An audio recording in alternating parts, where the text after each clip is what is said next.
Assalamualaikum warahmatullahi wabarakatuh. Perkenalkan, nama saya Alina Setia. Saya dari Prodi Informatika, Fakultas Rekayasa Sistem dari Universitas Teknologi Sumbawa. Nah, dari sini saya akan mempresentasikan materi mengenai high level dari framework yang sangat populer dari ekosistem Python, yaitu Django. Yuk kita simak sama-sama. Itu ada latar belakang. Nah, teman-teman tahu nggak Django itu apa? Aku kasih tahu ya. Django adalah web framework berbasis Python yang bersifat open source. Nah, framework ini lahir pada tahun 2003 dari tangan para programmer surat kabar lokal yang dituntut untuk membuat situs berita dengan siklus pembaruan yang sangat cepat. Nah, dari sanalah lahir filosofi utama Django, yaitu batteries include. Artinya, Django sudah menyiapkan paket fitur bawaan yang sangat lengkap. Kita sebagai developer tidak perlu pusing mencari library pihak ketiga untuk fungsi-fungsi standar seperti sistem autentikasi atau manipulasi database. Kendala Django ini sudah dibuktikan oleh raksasa teknologi dunia seperti Instagram, Pinterest, Mozilla, hingga NASA untuk menangani jutaan permintaan data setiap detiknya. Selanjutnya ada identifikasi masalah. Mengapa kita harus menggunakan Django? Mari kita lihat tantangan nyata jika kita membangun web tanpa menggunakan framework atau secara natif. Yang pertama, keamanan yang rentan. Menulis kode manual sangat beresiko terkena celah keamanan fatal seperti SQL injection, cross-site crypting, dan cross-site request forgery atau CSRF.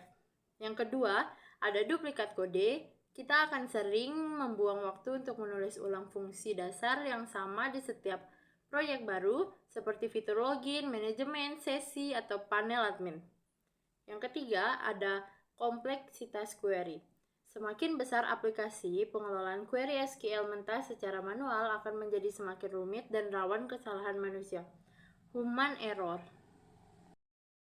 Selanjutnya, ada pembahasan tentang solusi Django.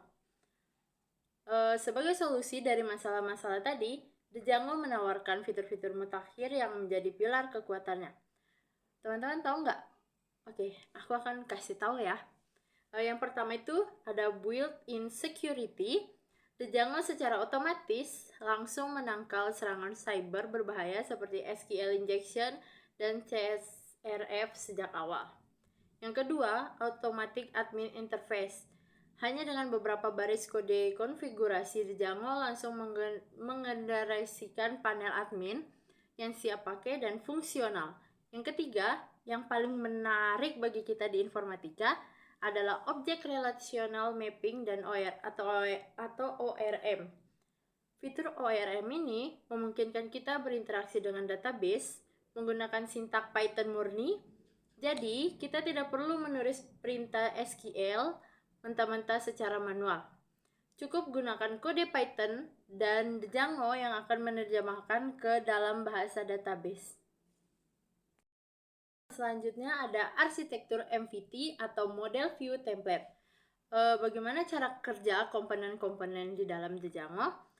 Django menerapkan pola arsitektur yang sangat disiplin bernama MVT atau Model View Template.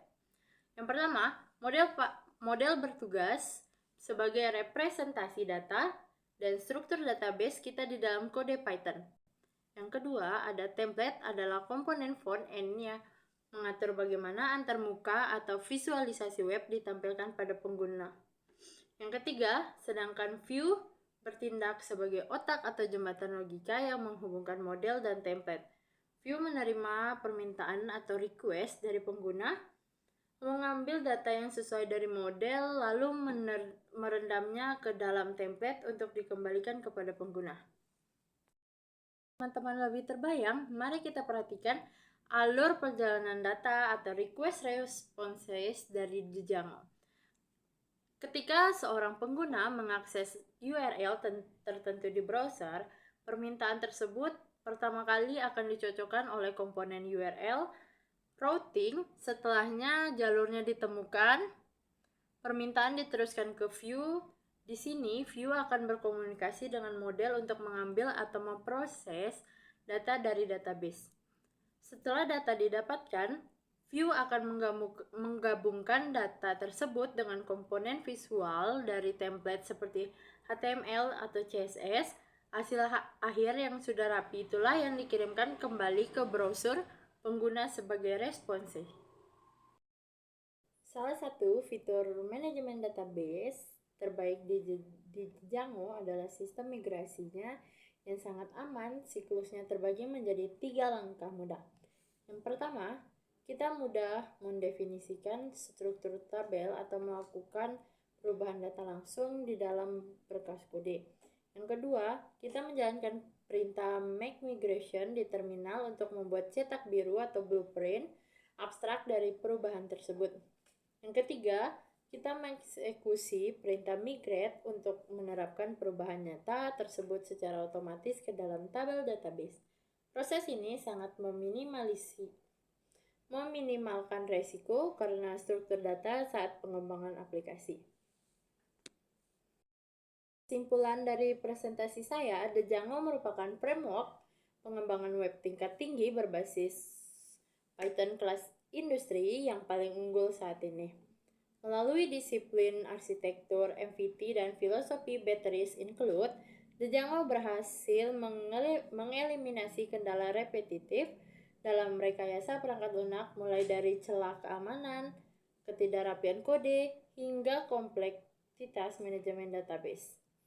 Meskipun Django cenderung terasa monolitik atau terlalu besar jika hanya digunakan untuk aplikasi berskala mikro, keunggulannya jauh melampaui kekurangan tersebut. Django adalah solusi ideal bagi pengembang maupun institusi yang memprioritaskan kecepatan rilis,